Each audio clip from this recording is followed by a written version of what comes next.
Here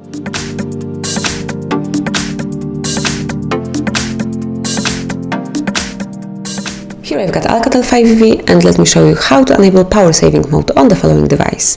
So at first, let me open the list of all applications, then find and select the settings. Here you should scroll down a bit and pick battery.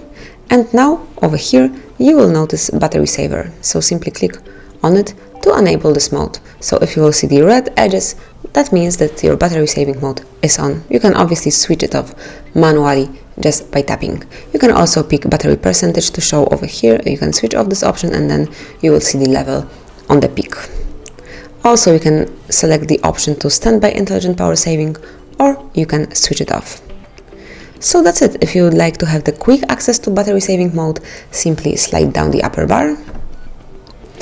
Now find and select battery saver, and just by tapping you can enable this mode.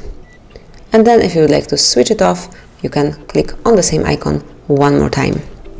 And that's it. This is how you can easily save power in your battery, so you can enable low power solution whenever you need to, whenever you want to. Thank you for watching. Please subscribe our channel and leave the thumbs up.